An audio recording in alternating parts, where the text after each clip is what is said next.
continuación tenemos la siguiente ponencia que lleva por nombre Mecanismo de acción y reacciones adversas de fluoxetina, bupropión y los inhibidores de la monoaminoxidasa, los IMAO. Tres fármacos utilizados para los procesos de la depresión, cada uno con diferente frecuencia de uso, cada uno con diferente mecanismo de acción y diferente dieta farmacológica y por ende diferente reacción adversa. A continuación vamos a conversar de la fluoxetina. Es un inhibidor selectivo de la recaptación de serotonina. Es uno de los fármacos bastante utilizado a nivel mundial para la prevención de depresión. Los inhibidores selectivos de la recaptación de serotonina. Y básicamente, cuando nosotros conversamos de la depresión, nos enfocamos de la teoría monoaminérgica y nos pudimos dar cuenta que había dos hormonas que estaban en cantidades reducidas o deficientes: la serotonina y la noradrenalina,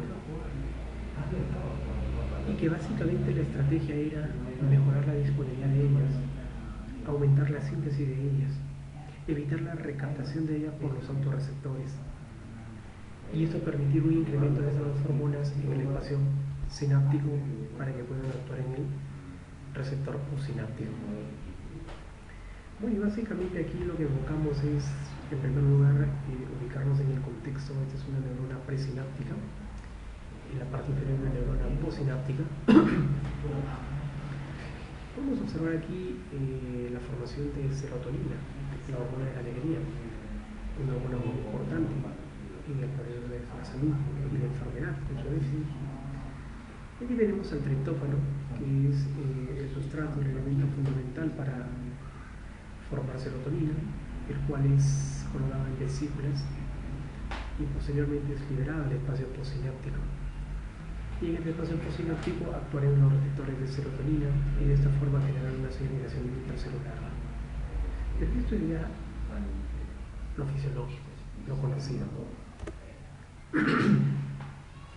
Entonces, ante ello, tenemos, por ejemplo, en el espacio izquierdo, como la neurona presináptica permite la liberación de la serotonina, la hormona fundamental.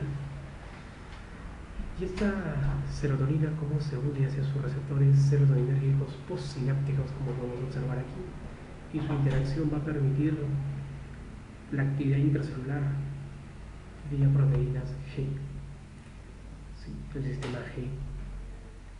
Pero en la parte de la derecha podemos observar cómo el tan conocido Prozac, que es fluoxetina, lo que va a permitir es ubicarse en la neurona presináptica, pero en la neurona presináptica tenemos un autorreceptor. Este autorreceptor tiene como función, como podemos observar aquí, recaptar a la serotonina y guardarla, y por lo tanto disminuir las cantidades de serotonina en el espacio sináptico. Pero ¿qué es lo que hace la fluoxetina, que en el comercial de Prozac es bloquear, cerrar este canal, bloquear este autorreceptor? ¿Para qué? Para que así la serotonina no sea recaptada y pueda completar, pueda ubicarse en los receptores postsinápticos. Si yo bloqueo el autorreceptor,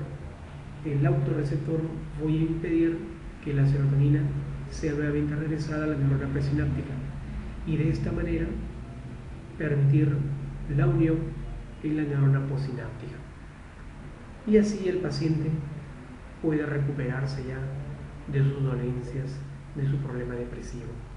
Ese es el mecanismo de acción de la serotonina. La serotonina permite la fluoxetina permite una mayor disponibilidad de la hormona del nombre serotonina. ¿Cuáles son las principales reacciones adversas de fluoxetina? Bueno, un fármaco de alta utilización, hay que tener mucho cuidado.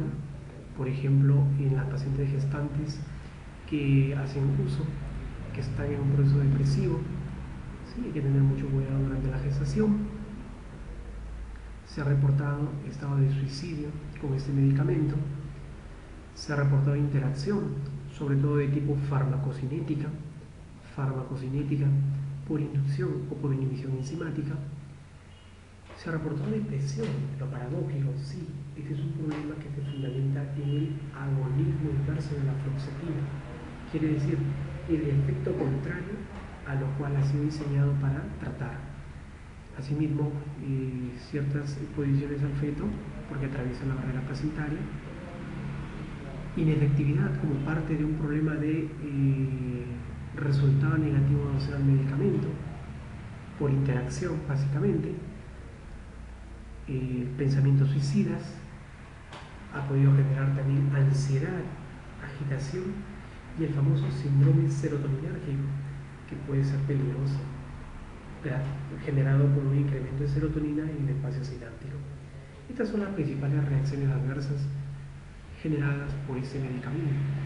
Entonces la fluoxetina tenemos que tener a bien conocer de que es un fármaco antidepresivo, inhibidor selectivo de la recaptación de serotonina, que va a actuar a nivel de los receptores, de los autorreceptores presinápticos serotoninérgicos, bloqueándolos para que no recapten serotonina, y así la serotonina puede unirse en la neurona postsináptica. Muy bien.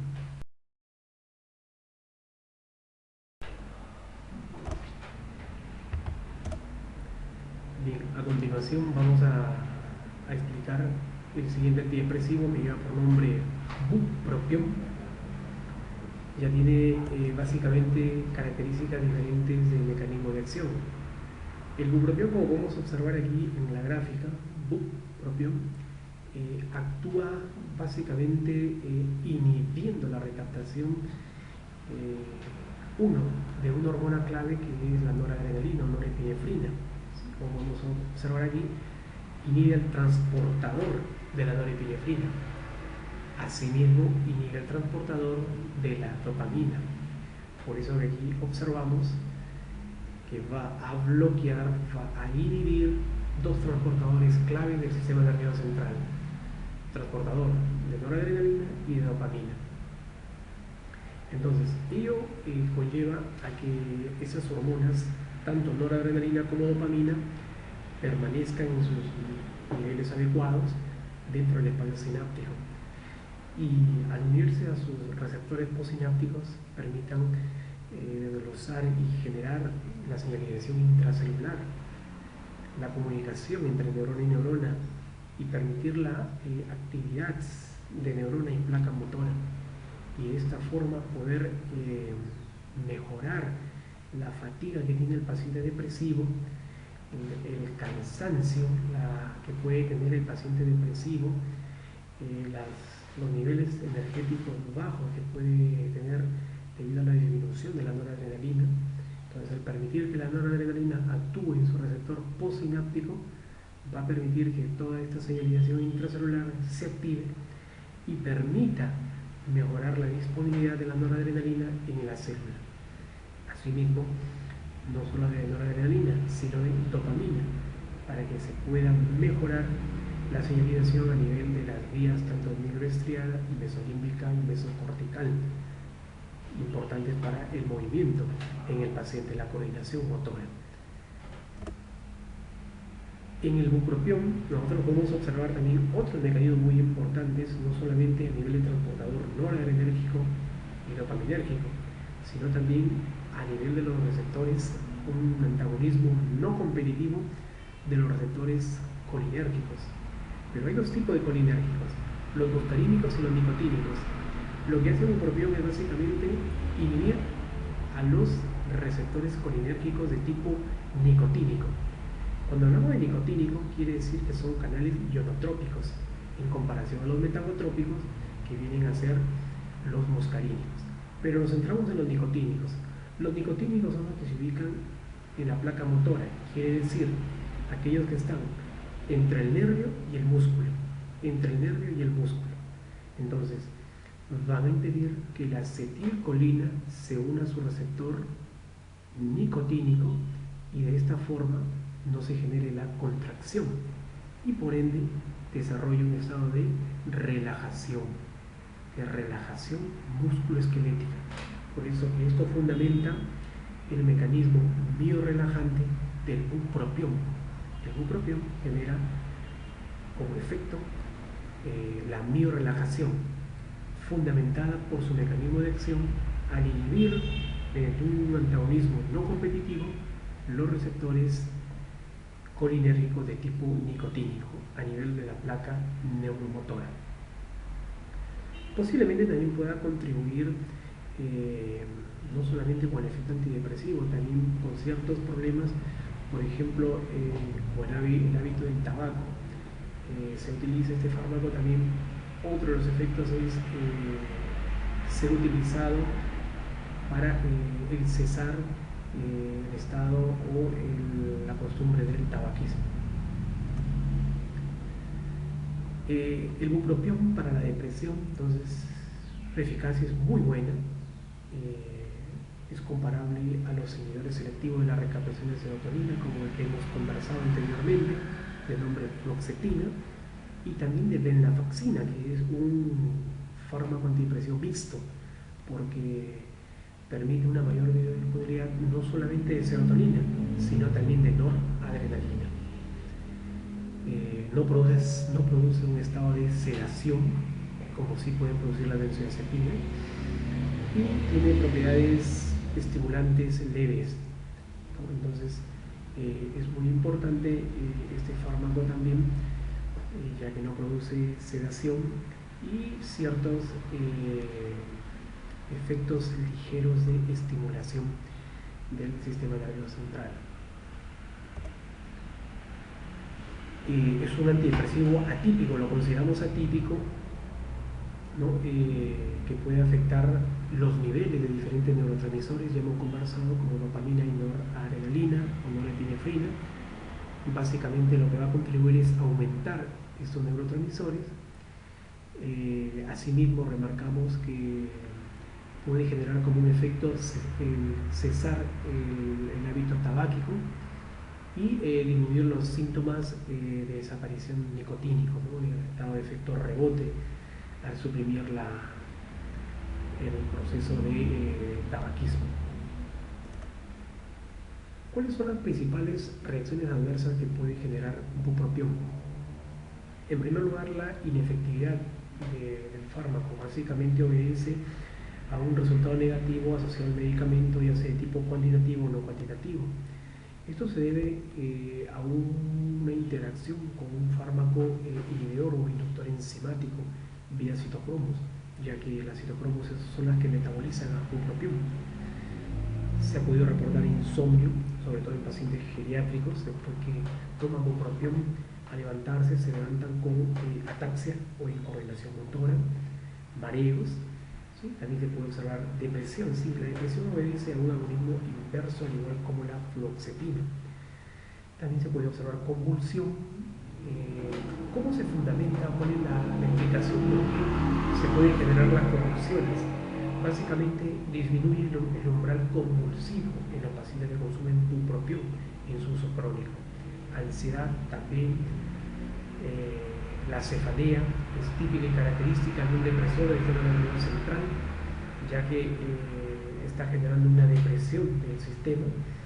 Se puede observar náuseas, convulsiones, estados de tremor o de temblor y ciertas reacciones en menor grado dermatológicas, como es el rash cutáneo. Este es el bupropión, un fármaco antidepresivo atípico con un efecto similar tanto a fluoxetina, ¿no?, como eficaz, y a venlafaxina.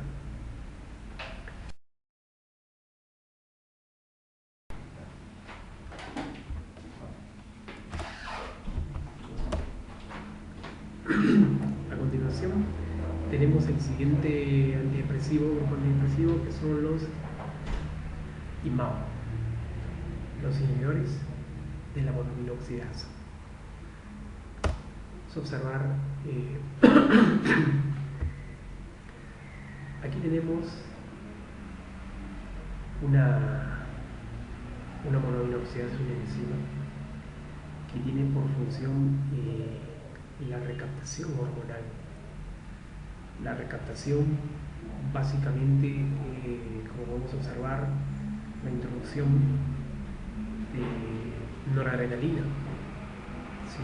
Como podemos observar, la recaptación de estas hormonas importantísimas, las catecolaminas. Entonces, cuando ya son recaptadas tanto noradrenalina como serotonina, gracias a sus autorreceptores presinápticos, lo que ellos hacen, esas monoaminoxidasas, degradar catecolaminas. Lo que genera es una degradación de monoaminoxidasas en la neurona presináptica. Y miren, esta forma, y ahora a continuación. Entonces, ¿qué está generando? Una degradación, una disminución del tamaño. Se está degradando. Entonces, bueno, el problema que podemos observar es que se degradan estas hormonas. Entonces, la monoaminoxidasa, tanto presináptica como a nivel de la sinapsis, también, ¿qué hace? En el espacio sináptico toma a la serotonina y a la noradrenalina y la degrada. Y ya no pueden actuar en su receptor sináptico. Muy bien, entonces, si tenemos un problema de depresión por una reducción, según la teoría monoenérgica de serotonina y noradrenalina, entonces una de las soluciones es actuar con los IMAO, los inhibidores de la monoaminoxidasa. Este es la MAO. La MAO es el verde. Nos ubicamos el verde de la MAO. Esta es una neurona presináptica o sináptica de la MAO. La monoaminoxidasa es la que degrada a las catecolaminas. Entonces, aquí tenemos a la serotonina con S. ¿Sí? Aquí tenemos a las... Bueno, es de la COM, una transferasa. Pero ¿qué pasa? Que aquí tenemos a la IMAO. Aquí de rojo, aquí con el cursor, las IMAO. ¿Qué van a hacer las IMAO? Van a inhibir a la enzima monoaminoxidasa. Y si las inhibo, por tanto, ya no voy a degradar a las catecolaminas que están en el espacio sináptico, ni tampoco voy a degradar a las catecolaminas que son recaptadas por los autorreceptores serotoninérgicos y noradrenérgicos. Por lo tanto, voy a mejorar la disponibilidad de estas dos hormonas y así tratar a la depresión. Entonces, los IMAO también son antidepresivos con menor uso, pero también son utilizados en los procesos depresivos. ¿Cuáles son los efectos adversos más importantes que se presentan? Bien, hipotensión ortostática, sobre todo en pacientes geriátricos. La hipotensión ortostática viene a ser la caída a la primera dosis. Cuando uno se levanta, está rechado, se levanta y se cae, se desmaya, hipotensión ortostática. Es una reacción adversa a nivel de la hemodinamia cardiovascular. El segundo es la cefalea. El tercero es el insomnio. El cuarto es el incremento de peso. ¿Sí? Incrementan de peso porque esa recaptación de estas hormonas permiten un incremento de peso. Puede desarrollarse la disfunción sexual, también se puede reportar. Efectos adversos cardiovasculares como es el edema y el sueño, la somnolencia vespertina. Aunque no tiene afinidad por receptores muscarínicos, puede presentar sequedad de boca o xerostomía y visión borrosa, que son comunes, pero no tan marcadas como con los antidepresivos tricíclicos o más conocidos como los TCA. Los efectos graves secundarios, pero que son raros, son la crisis hipertensiva y el síndrome serotoninérgico. Esos son los efectos adversos graves. Pero lo típico y lo tradicional son cefaleas, insomnios, somnolencia, el incremento de peso y la hipotensión ortostática. Estos son los IMAO, que vienen a ser inhibidores de la monoaminoxidasa, que permiten inhibir a una enzima degradadora de serotonina y noradrenalina.